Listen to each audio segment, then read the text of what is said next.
membicarakan soal penanganan kasus korupsi yang ditangani Kejagung yang terkait dengan PT Timah. Yang kerugian perekonomiannya 271 triliun. Luar biasa ya. Saya tanya, ini gede banget. Dia bilang ini masih kurang besar harusnya, kata dia. Saya bilang, wah serius? Iya. Terus saya tanya, ini mungkin yang terbesar? Barangkali enggak. Loh kenapa? Karena yang lain masih banyak. Dan belum ditangani.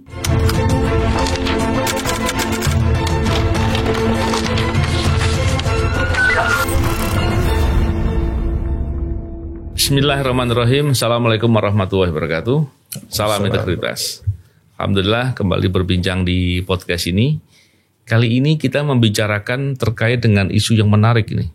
Yaitu ada salah satu pimpinan KPK, Alexander Marwata, yang menyampaikan ke forum, mungkin ada media juga ya, bahwa KPK ada kemungkinan akan dibubarkan dan akan digabung dengan Ombudsman. Ya pertanyaannya, bukankah selama ini Alexander Marwata bagian dari masalah gitu ya? Tapi untuk membicarakan itu kita akan berbincang dengan salah seorang mantan pegawai KPK yang pernah di bidang penindakan dan pencegahan, Aulia Postiera. Apa kabar Aulia? Alhamdulillah sehat Bang. Apa kabar Bang? Baik, alhamdulillah. Beberapa waktu yang lalu ya, hari Selasa ya, itu kalau nggak salah ada acara pimpinan KPK yang hadir Alexander Marwata di antaranya ya, dan ada beberapa dari NGO, dari ICW, salah satunya Kurnia yang hadir ya, berbincang terkait dengan soal KPK dan banyak hal yang dibicarakan.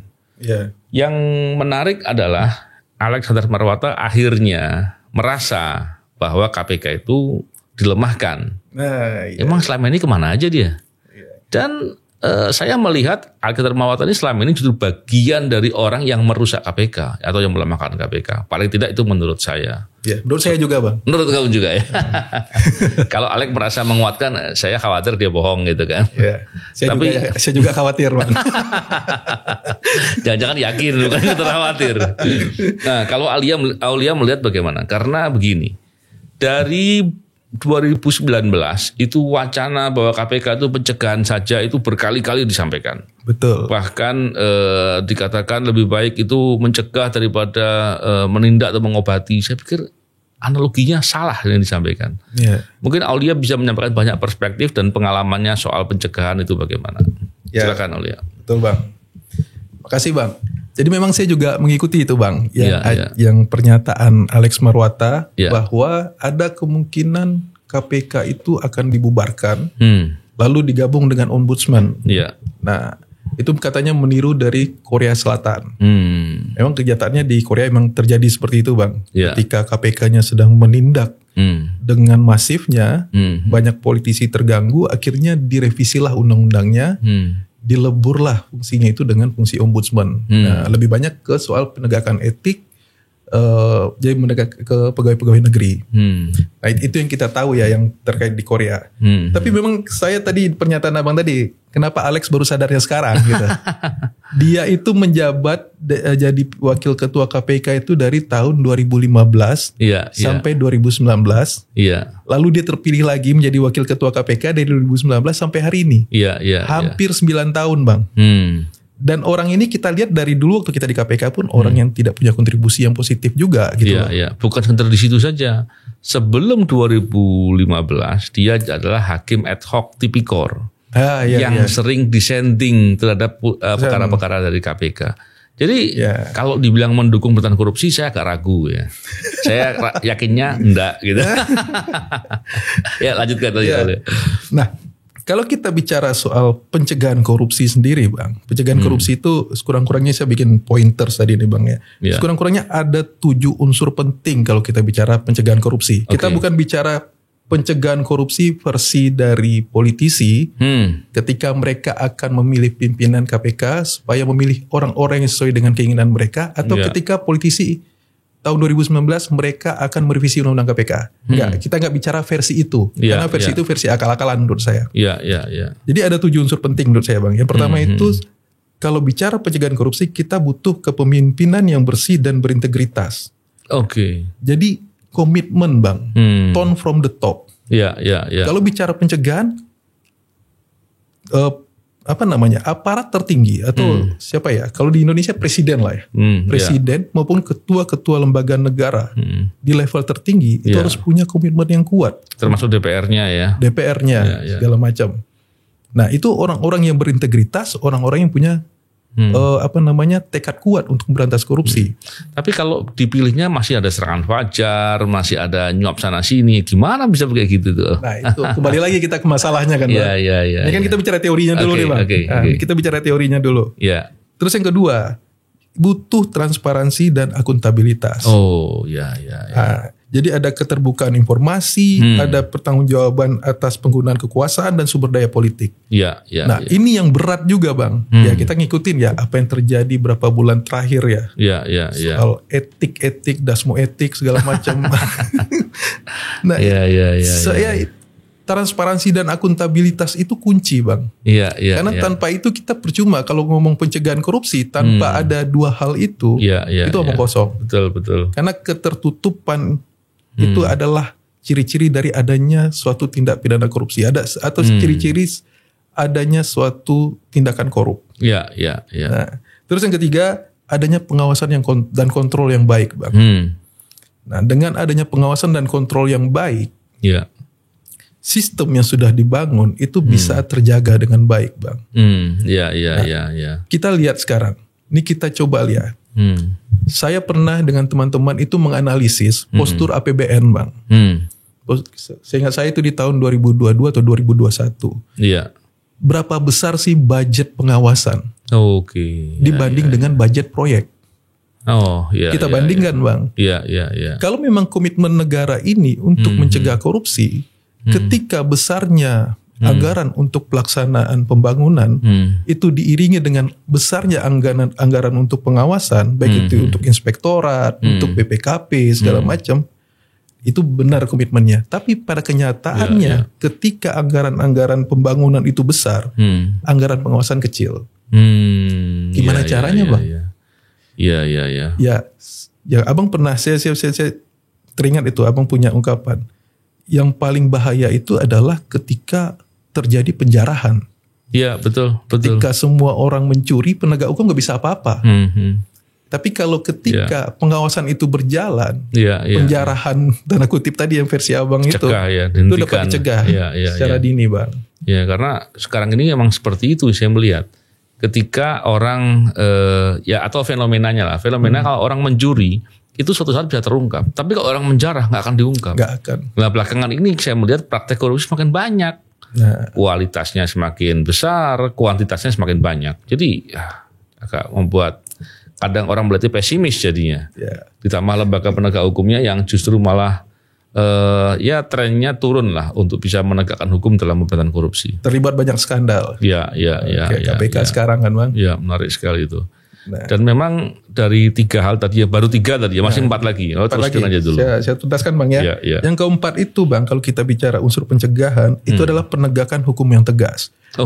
Jadi kalau kita ngomong pencegahan korupsi, itu jangan dipisah dengan penegakan hukum, Bang. Jadi pencegahan itu ada poin 4-nya penindakan hukum yang tegas. Ada penindakan hukum yang tegas. Jadi dalam pencegahan ada penindakan harusnya. Iya. Itu saya setuju sama ini. Makanya ini, Bang, ini paradigma yang dibangun dengan mendikotomi pencegahan dan penindakan itu menurut saya salah kaprah gitu loh. Sebenarnya ini paradigma seperti itu paradigma akal-akalan. Iya. Mereka yang korup, ya udah, gue pejabat, gue korup, lu cegah aja. Biar yang itu nggak mungkin bisa jalan ya. Nggak bisa jalan gitu. Dia pasti supaya dia tidak ditindak gitu kan. Itu akal-akalan betul. Nipu betul ya.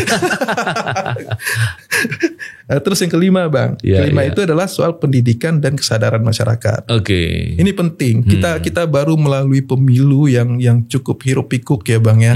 Dan banyak keriuhan di masyarakat. Banyak kita mendengar ya. Kita mendengar walaupun kita membuktikan sulit. Banyaknya money politik segala macam, para pengamat politik menyampaikan hal itu. Penggunaan bansos untuk mempengaruhi orang ya. Nah, itu hal-hal seperti itu sebenarnya bentuk pendidikan yang buruk kepada masyarakat terkait dengan pencegahan korupsi. Nah, ketika kita tidak dapat memberikan pendidikan yang baik kepada masyarakat luas, ya korupsi akan tetap terjadi, Bang. Karena kita bicara kalau korupsi itu kan seperti supply and demand, Bang. Oke. Ketika masyarakat butuh, di sini ada sisi pejabat yang punya kewenangan. Ya bertemulah kepentingan, yang sini butuh duit, yang sini butuh cepat gitu. Iya. Nah, kan itu sebenarnya kalau kita bicara soal korupsi, Bang. Iya. Nah, makanya pendidikan baik itu di level sekolah, SD, SMP, SMA, bahkan di perkuliahan, itu penting mata kuliah anti korupsi. Tapi yang lebih penting lagi adalah kepada masyarakat, praktik di masyarakat.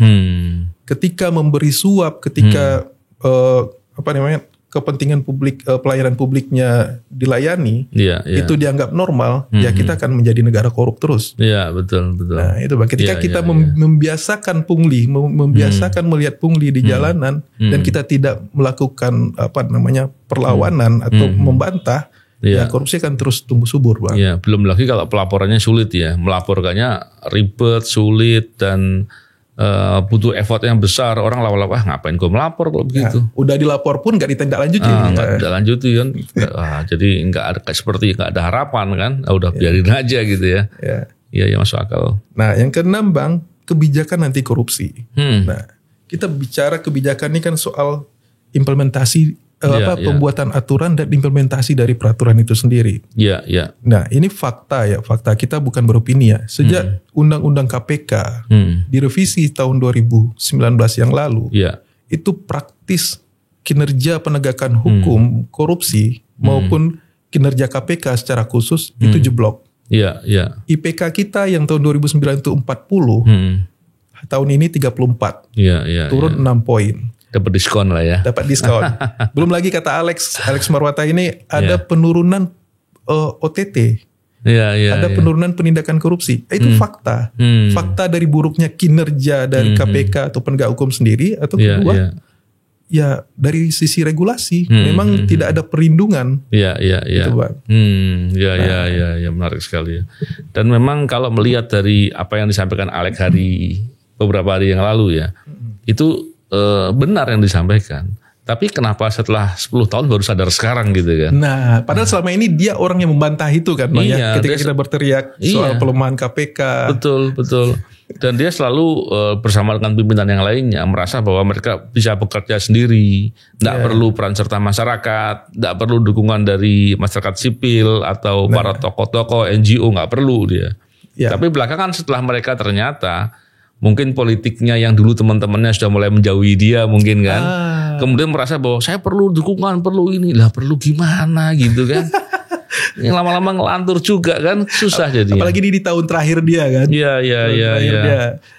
Dari yang poin terakhir apa tadi, Aulia? Poin terakhir yang Abang sampaikan tadi, kolaborasi antara penegak hukum, lembaga pemerintah dengan masyarakat, dengan pihak dunia usaha itu memegang peranan kunci dalam pencegahan korupsi. Jadi Abang sampaikan tadi itu masuk, Bang. Masuk di poin terakhir tadi. Poin terakhir itu. Makanya nggak dibaca lagi ya. Makanya saya nggak baca lagi. Iya. Gini. Tadi yang Aulia bilang di awal bahwa versinya politisi itu ngaco. Emang gimana sih versinya mereka ini? Bang, kita selalu ngikutin, Bang, ya. Ini soal pencegahan ya. Pencegahan menurut dia ya. Pencegahan korupsi. Jadi kita harus mengedepankan pencegahan. Jangan menindak terus. Nanti investor kabur. Iya. Ini logika sesat seperti ini ditanamkan berulang-ulang kepada masyarakat. Ya seolah-olah benar gitu, Bang. Seolah-olah saya bilang gitu. Karena kenapa? Investor mana yang akan kabur ketika penegakan hukum korupsi itu berjalan dengan baik? Iya. Investor yang mau berbuat korupsi. Yang akan korupsi. Iya kan? Bukan investor yang benar. Iya, betul. Malah bagus dong harusnya ya. Ya itu, makanya kalau yang kabur yang berbuat korupsi bagus. Kalau orang mau menguras sumber daya alam Indonesia dengan menyuap pejabat-pejabat Indonesia mendapatkan izin pertambangan, mendapatkan izin soal apapun itu, ya memang dia akan ketakutan ketika penindakan korupsi itu dilakukan secara benar gitu, Bang. Oke, menarik sekali. Tapi kalau sebaliknya, itu saya khawatir, Bang. Jangan tindak biar investor masuk. Berarti yang masuk ini investor apa? Iya. Itu, Bang. Ini menarik sekali ya. Beberapa hari lalu saya diskusi juga sama teman-teman Catam. Membicarakan soal penanganan kasus korupsi yang ditangani Kejagung yang terkait dengan PT Timah. Yang kerugian perekonomiannya 271 triliun. Luar biasa ya. Saya tanya ini gede banget, dia bilang itu masih kurang besar harusnya kata dia. Saya bilang wah serius, iya. Terus saya tanya ini mungkin yang terbesar, barangkali enggak. Loh kenapa? Karena yang lain masih banyak. Ya. Dan belum ditangani. Ya belum tertangani Bang. Belum tertangani dan banyak sekali sampai masyarakat mungkin ya awalnya kan masyarakatnya terdampak kan mereka marah ngelawan. Lama-lama mungkin mereka merasa hidup di tengah-tengah kondisi yang sulit, ekonominya juga sulit, dimanfaatkan, direkrut jadi pegawai, dijadikan kasih bayaran lah untuk masalah jangka pendeknya itu diselesaikan lah gitu kan. Akhirnya mereka kompromi akhirnya.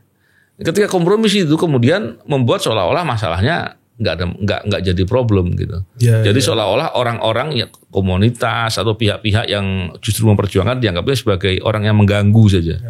Nah ini yang bingung jadinya. Karena apa? Dampak praktek korupsi di sektor sumber daya alam ini menimbulkan kerusakan yang besar, kerugian negaranya juga besar. Terus dampak kerusakannya itu menanggulangi biayanya sangat besar. Iya betul. Waktunya jangka panjang. Ya. Dan itu merusak kualitas hidup manusia karena merusak lingkungan. Waduh, begitu seriusnya. Saya ketika kalau kita bicara sumber daya alam ini ada contoh nyata di dunia Bang. Itu ada sebuah negara kepulauan di timur Australia. Itu namanya Kepulauan Nauru Bang. Oke. Nah, nanti Abang bisa cari tahu lah di browsing. Atau rekan-rekan pemirsa juga bisa browsing. Nauru ini 100 tahun yang lalu itu adalah salah satu negara dengan devisa terbesar. Karena negaranya penghasil fosfat. Fosfat ya, oke. Fosfat. Itu ya. diekspor ke segala macam lah. Ke Amerika segala macam. Ekonomi mereka bertumbuh dengan baik. Bahkan mengalahkan PDB-nya Amerika.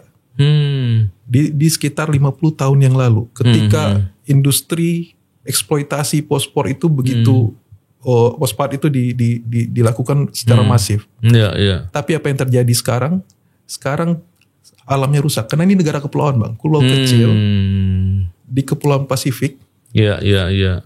Ini sekarang masyarakatnya di sana hidup dalam kemiskinan. Mereka di bawah otoritas Australia sekarang. Dan itu benar-benar hancur dan mereka mengalami masalah obesitas, kekurangan gizi segala macam. Dan yang lebih menyedihkan lagi, tanah tempat mereka huni pulau mereka itu tidak bisa lagi ditanami. Waduh. Karena kerusakan lingkungan yang terjadi. Makanya ketika saya sejak di KPK pun ketika kita menangani kasus-kasus terkait sumber daya alam itu memang ada apa ya? Secara nurani itu kita benar-benar tersentuh Bang. Karena kita melihat sendiri bagaimana sungainya tercemar. Bagaimana terjadi banjir setelah itu. Kita beberapa kali kan menangani kasus juga terkait sumber daya alam ya. Nah, bahkan beberapa lokasi itu pulau kecil. Bayangkan pulau kecil mungkin penduduknya mungkin cuma 1.000 atau berapa gitu ya. Nggak terlalu banyak. Dieksploitasi besar-besaran tambang. Ya kalau tenggelam gimana pulau itu? Bahkan ada beberapa yang pulaunya itu namanya nama sukunya itu. Jadi kalau nanti itu Wawoni itu. Apa? Wawoni. Saya baru ingat ya. Itu kalau nanti pulaunya hilang, itu sukunya juga hilang. Apakah mereka disuruh pindah dari sana? Ya, hal begini-begini kan negara yang mikirkan. Kalau terus kemudian kebijakannya dipengaruhi oleh praktek korupsi, nggak dipikirkan. Ya ini yang begini yang harus susah itu. Dari dulu kan Bang, kalau kita bicara soal ini kan geser sedikit pembicaraan kita soal sumber daya alam Bang ya. Iya. Sebenarnya kan kalau kita tarik ke belakang soal filosofi aturannya sendiri, ketika undang-undang soal pertambangan itu dibentuk di awal tahun 66 ya, undang-undang nomor 1 nggak salah ya, tahun 66, itu kan filosofinya sebenarnya, dan itu berkembang terus ya sampai undang-undang minerba ya. Itu kan sebenarnya filosofinya awalnya adalah dari undang-undang dasar sendiri, pasal 33. Nah, ini kan sebenarnya kan kekayaan alam yang ada di bumi Indonesia ini, di dalam perut bumi Indonesia ini maupun di lautan itu kan dikuasai oleh negara. Dan pemanfaatannya sebesar-besarnya untuk kesejahteraan masyarakat. Kan itu kan amanat dari konstitusi kan Bang ya. Makanya kalau kita bicara soal pertambangan, soal perminyakan segala macam, yang keluar itu adalah izin. Berarti izin itu adalah milik pemerintah yang dikuasakan kepada pemilik izin kan Bang. Ini terbalik-balik posisi sekarang Bang. Ini seolah-olah perusahaan pemegang IUP dia adalah pemilik gitu. Pemilik dari barang yang belum ditambang sekalipun ya. Bahkan pernah katanya ada yang mau dijaminkan ya. Nah, kacau. Dijaminkan ke luar negeri dengan hutang segala macam. Laporan eksplorasinya dijaminkan. Nah ini menurut saya ini udah sangat ngawur dan ini harus segera diluruskan. Karena jika tidak ini berbahaya sekali Bang. Karena pertama mereka akan ugal-ugalan menerbitkan izin. Walaupun sekarang ada penetipan IUP segala macam, tapi faktanya di lapangan illegal mining itu masih terus terjadi. Dan penyerobotan IUP itu masih terjadi. Penyerobotan hutan masih terjadi. Sebelum adanya pelepasan ya. Nah, ini yang sangat berbahaya menurut saya Bang. Apalagi kita bicara Indonesia itu bukan hanya soal hari ini kan Bang. Iya, betul. Terus bicara terkait dengan tadi yang isu pencegahan tadi. Kan ada 7 poin. 7 poin yang Aulia lihat yang sudah cukup bagus yang poin mana? Sebenarnya dulu sudah mulai bagus Bang. Iya. Kalau saya menilai pribadi ya, ini subjektif lagi Bang ya. Kita merasakan waktu kita di KPK ya, bagaimana adanya 7 poin tadi itu sudah berjalan. Bagaimana kolaborasi dengan masyarakat sipil berjalan. Bagaimana itu penegakan etik berjalan, pendidikan anti korupsi berjalan dengan baik, keteladanan itu ditunjukkan dengan baik. Itu sempat berjalan cukup baik Bang. Makanya kalau kita lihat data, tren indeks persepsi korupsi Indonesia dari tahun 2000 sampai 2019 itu naik signifikan dan itu tertinggi di dunia Bang. Nah, jadi sampai 2019 itu kita sudah on the track. Dan kalau kita lihat pun pencegahan, penindakan yang dia bilang selama ini mengganggu itu justru tidak. Kolerasinya positif karena kita lihat ya, tren penindakan korupsi itu sampai tahun 2019 itu sangat tinggi. Nah. Terus gini, sekarang kalau kita dengar nih cerita-cerita nih, bahkan katanya pemerintah sudah mengalokasikan pencegahan dengan alokasi anggaran yang khusus, yang besar lah mungkin ya. Saya juga baca tuh Bappenas ya. Dan tentunya dengan begitu penindakannya akan dikurangi ini. Saya tentunya saya lama di penindakan ya, walaupun sekarang bekerja di bidang pencegahan ya. Tapi Aulia pernah di dua-duanya ketika di KPK. Mungkin nggak sih pencegahan itu berjalan sendiri? Berdiri sendiri, pencegahan dalam konteks pemikirannya politisi ya, bukan yang 7 poin tadi ya. 7 poin tadi bagus. Kalau pemikirannya politisi yang ngawur, nah itu coba mungkin nggak sih pencegahan itu berjalan sendiri? Gak mungkin. Saya jawabnya. Sebabnya apa? Gimana caranya? Kalau kita bicara soal pencegahan, berarti nanti implementasi kebijakan-kebijakan, ya Bang ya. Kalau yang terbayang oleh saya di kepalanya politisi itu dicegah dulu. Nah. Dicegah ini kan persepsinya bisa 2 Bang. Ketika dia akan berbuat jahat dicegah, jangan lu dipantau. Itu bisa juga cegah tanda kutip memang ya. Atau dia diberikan pemahaman, diberikan kesadaran bahwa kamu tidak boleh melakukan ini karena nanti dampaknya seperti ini. Nah, itu pencegahan yang versi yang seharusnya. Saya melihat kalau yang ada sekarang itu masih itu salah persepsi Bang, paradigma yang salah. Karena kalau dipisahkan pencegahan dengan penindakan, lebih ditonjolkan pencegahan yang versi mereka itu, koruptor-koruptor besar akan semakin. Apa Bang? Mereka semakin leluasa karena mereka pikir ini penindakannya nggak bakal banyak kok. Nanti pencegahan ya cincai lah gitu loh. Ya, jadi ada potensi fraud juga di sana nantinya Bang. Kita khawatirkan Bang. Jadi seolah-olah formalitas pencegahannya ya. Formalitas. Menarik, nanti mungkin 7 poin itu kita bisa tayangkan nanti ya. Barangkali Mas Alwi ya nanti bisa ditayangkan untuk grafis ya. Orang bisa melihat untuk memudahkan. Terus gini, beberapa waktu lalu saya pernah diskusi sama Bang Hotman Tambunan nih. Oh, bukan Hotman Paris. Oh, bukan Hotman Paris. Paris mah ini lain-lain dia ngomongnya. Bang Hotman Tambunan itu menggambarkan soal pencegahan itu begini. Kenapa pencegahan dan penindakan itu mestinya berjalan berdua-duanya, nggak bisa berjalan pencegahannya sendiri. Dia cerita begini, seandainya ada lumbung padi, banyak tikus lagi makan ini masuk. Yang harus dikerjakan ya penindakannya dulu, ditindak dulu. Jangan terus kemudian karena tikusnya masuk melalui lubang-lubang lumbung, maka walaupun banyak tikus, lubang tubuhnya ditutup. Kan percuma orang tikusnya lagi makan. Habis lah. Dan kemudian itu tidak akan, yang ada dia akan bikin lubang baru gitu. Jadi analoginya sederhana. Dan untuk orang awam, apalagi politisi yang awam gitu ya, yang nggak paham gitu sehingga suka ngawur buat kebijakan, itu mestinya bisa paham dengan melihat itu gitu. Kecuali memang niat yang sebaliknya, bukan niat untuk berantas korupsi, tapi niat untuk mengamankan praktek korupsi, yaitu ya susah lagi, nggak bisa diomongin. Soal ini Bang, saya pernah diskusi juga dengan teman Bang. Jadi ini kan kita berpikir dengan paradigma kita sebagai penegak hukum, sebagai praktisi anti korupsi Bang ya. Jadi ini ada paradigma yang dibangun oleh politisi Bang. Karena politik kan tujuannya untuk kekuasaan Bang ya. Berebut atau mempertahankan kekuasaan. Pemberantasan korupsi itu bagi seorang politisi itu seperti mereka memotong tubuhnya sendiri Bang. Bayangkan Bang ya, ini logika ya. Saya tidak ini mengarahkan ke presiden manapun ya. Saya seorang presiden, saya punya pembantu presiden, para menteri di bawah saya.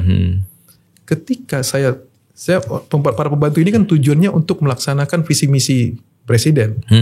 Ya, lebih lagi kan untuk mencapai tujuan nasional, cita-cita nasional. Betul. Tapi dalam prakteknya, ketika ada menteri, ketika ada pejabat saya yang korup, itu seperti saya memotong tangan atau jari saya sendiri.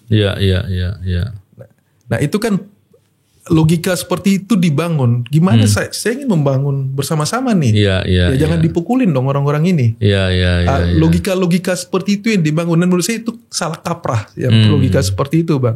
Kalau seharusnya dia pengen membangun, mencapai visi misi, seorang pemimpin itu dia harus memastikan semua yang di bawahnya itu tidak korup. Betul. Harusnya dia marah gitu. Marah ketika ada yang korup. Itu berarti itu pengkhianatan gitu. Betul. Jadi bukan menjaga orang-orang ini biar tidak tersandung hukum gitu.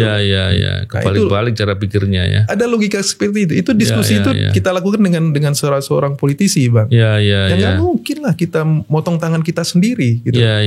Oh ya, salah, pantas dia responnya begitu ya. Dan begini memang pemerintah, dalam hal ini tentunya presiden lah ya, ketika menjabat tentunya punya visi dan misi untuk bisa diimplementasikan, sehingga ketika selesai masa jabatannya dia telah bisa melakukan langkah-langkah untuk tercapainya tujuan nasional, kan tujuan negara. Tentunya apapun visi misi dan langkah-langkah yang dipersiapkan pasti akan gagal ketika praktek korupsinya banyak. Betul. Kan gitu. Betul. Artinya secara langsung ataupun tidak langsung, itu praktek korupsi telah menghalangi dia untuk sukses dalam menjabat, kan gitu sederhananya. Betul. Logika yang tepat seperti ini, Bang. Iya kan? Ketika kemudian ada praktek korupsi dan dia tidak marah, tidak terus kemudian mengerahkan segala kekuatan yang bisa digerakkan atau dikendalikan untuk segera melakukan pembenahan, maka pada dasarnya dia sedang membiarkan terjadinya rencana kerjanya nggak berhasil gitu.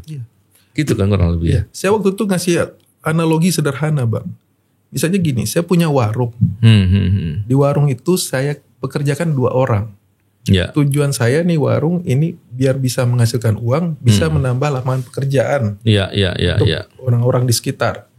Kalau seandainya setiap hari warung saya dicuriin, gimana caranya saya ngasih makan para pekerja saya itu gitu loh. Kan sederhana logikanya. Jadi bukan dibalik ke kepentingan politik. Ketika ini ditindak, maka ini mengganggu stabilitas koalisi, mengganggu masa politik itulah. Kecuali memang dalam melakukan pekerjaannya memang disengaja memperbuat korupsi, pasti marah ya kan. Kalau enggak ya pasti marah, pasti ini dong mendukung dong untuk dilakukan tindakan dengan sungguh-sungguh gitu kan, dengan optimal gitu. Bahkan meminta agar diusut tuntas, pastikan uang negara kembali semua. Harusnya begitu kan. Seperti itu. Ya menarik sekali ini. Terus barangkali untuk sesi terakhir ini gini, banyak yang mewacanakan KPK bubar. Alexander Marwata pun ngomongin itu gitu. Sementara kita tahu bahwa kalau KPK-nya bubar, berarti berantas korupsinya diserahkan kepada penegak hukum yang ada. Penegak hukum yang ada, rapotnya masih merah banget nih, merahnya merah tua pula kan. Nah sekarang pertanyaannya begini, pandangannya Aulia bagaimana? KPK dengan kondisi yang sudah begitu luar biasa buruk nih, dan susah sekali. Kadang-kala kita melihatnya susah. Bahkan kadang-kala yang bikin prihatin, ada aja orang KPK yang kemudian ngomong begini, ini kenapa sih orang-orang ini sudah nggak di KPK masih ngomongin KPK? Ini orang paham apa enggak? Ngomongin abang atau ngomongin siapa bang? Saya nggak tahu deh. Mungkin diantaranya ngomongin saya gini. Ini orang ini kayak nggak peduli dengan KPK, dengan pemberantasan korupsi, dengan negara. Itu contoh orang yang tidak mencintai negaranya gitu. Tapi ya biarkan dia urusannya begitu. Jadi hal-hal begitu kan banyak nih. Ketika ada orang KPK yang masih berpikir begitu, berarti KPK-nya rusaknya seperti apa kan terbayang tuh. Betul. Nah sekarang Aulia gimana pandangannya? KPK bagusnya bubar atau kemudian harus bagaimana ke depan? Ya, kita harus lihat skala kerusakan KPK hari ini dulu secara objektif, Bang. Ya.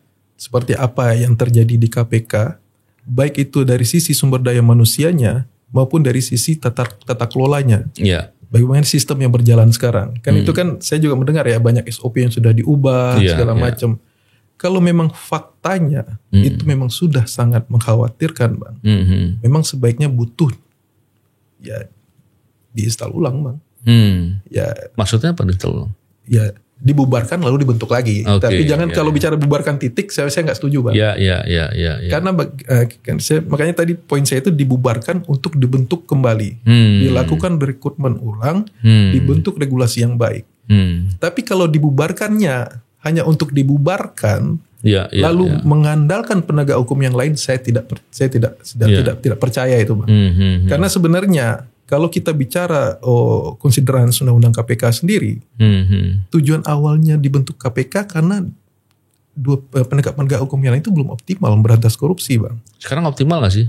Ya faktanya kita bicara ini menurut saya ya belum, Bang. Walaupun ada kasus-kasus besar di kejaksaan, tapi praktek-praktek di daerah kan kita juga sering mendengar, Bang. Kasus besar kadang-kala kan masih dipertanyakan soal penyelesaian akhirnya, eksekusinya. Nah, besar pengembalian kerugian keuangan negaranya juga banyak belum tersentuh, problem lagi kan. Kalau saya bukan kondisi belum optimal, tidak optimal barangkali. Nah, tidak optimal. Udah separah itu dan problemnya sudah sebegitu seriusnya ya. Kalau itu perlu mau disadari dengan kesadaran hati ya. Kalau dengan emosi ya susah memang. Terus satu lagi, Bang, kalau seandainya KPK dibubarkan, ini kita kan sudah meratifikasi UNCSC, Bang. Oh iya. United Nations Convention Against Corruption tahun 2006. Oke.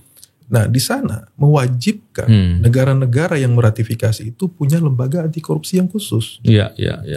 Ya nggak bisa dibebankan pada kepolisian atau kejaksaan, nggak bisa. Butuh lembaga khusus untuk memberantas korupsi. Jadi itu kita akan semakin mundur lagi dalam percaturan internasional, Bang. Oke. Dan itu saya yakin IPK kita akan semakin jeblok. Iya. Dan memang kondisi idealnya memang KPK itu diperkuat gitu loh, Bang. Jadi bukan dilemahkan. KPK memang sekarang sudah hancur, ya udah bubarkan, bentuk kembali. Mumpung ini mau pemerintahan baru juga ya, Pak Prabowo ya, kalau memang ada komitmen baik ya. Emang sudah ada putusan MK Pak Prabowo? Oh iya ya, belum ya. Ya siapapun, aja. Tapi benar juga, Bang. Belum ada putusan MK. Berarti siapapun nanti presiden terpilih, apakah Pak Prabowo, Pak Anies atau Pak Ganjar, kita tahu nanti setelah disahkan oleh MK, itu dia harus membentuk lembaga baru, dibubarkan, bentuk lembaga baru, rekrut ulang para pegawainya, para pejabatnya, dan itu harus dilakukan uji tuntas kepada calon-calon pejabat yang akan menduduki posisi strategis di KPK.